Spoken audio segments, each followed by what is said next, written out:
النادي الاتحاد السعودي أعلن رسمياً رحيل لاعبه الفرنسي نغولو كانتي عن الفريق، وده كان الخبر اللي اتنشر صباح يوم الأربعاء على حساب النادي في منصة إكس.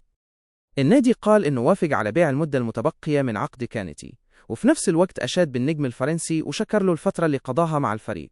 كانتي جه الاتحاد في يوليو سنة 2023 قادماً من نادي تشيلسي الإنجليزي، ومن ساعة ما انضم للفريق وهو كان ليه تأثير كبير وواضح في وسط الملعب. اللاعب الفرنسي خاض مع الاتحاد 105 مباريات، وده رقم كبير جدا بالنسبة لأي لاعب في موسم واحد ونص تقريبا. خلال الفترة دي كانتي ساهم بشكل مباشر في تحقيق بطولتين مهمتين للنادي، وهما الدوري وكأس الملك، وده خلاه يبقى من أهم اللاعبين اللي مروا على الفريق في الفترة الأخيرة.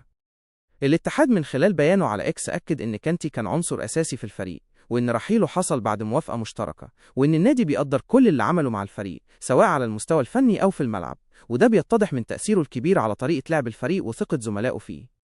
كانتي معروف بأسلوبه الدفاعي اللي مكنه من التحكم في وسط الملعب، وكمان بفضل خبرته الدولية واحترافه الطويل في أوروبا ساعد الاتحاد على تحقيق الانتصارات المهمة والحفاظ على استقرار الفريق. الرحيل ده بيعتبر خطوة كبيرة للنادي، خصوصاً إن كانتي كان لاعب محوري ومحبوب جداً من جماهير الاتحاد، واللي كانوا شايفين فيه لاعب بيحافظ على توازن الفريق وبيقدم أداء ثابت في كل المباريات. النادي ما كشفش تفاصيل الصفقة المالية، لكن أكد إن بيع عقده كان بعد اتفاق كامل مع الطرف الفرنسي، وده معناه إن العملية تمت بطريقة رسمية واحترافية ومن غير أي خلافات. بالنسبة للجماهير، الموضوع أكيد صعب عليهم لأن كانتي قدم مستوى ممتاز وترك بصمة واضحة، لكن النادي حابب يشكر اللاعب على كل الفترة اللي قضاها مع الفريق، ويحتفظ بالذكريات الجميلة اللي قدمها على مدار 105 مباريات.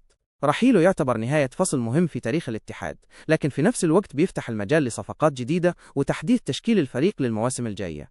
باختصار، كانتي كان جزء أساسي من نجاح الاتحاد في البطولات المحلية، وترك أثره الكبير في الفريق، والرحيل بتاعه جه بعد فترة من التألق والإنجازات، واللي هيفضلوا جمهور الاتحاد فاكرينها طول حياتهم.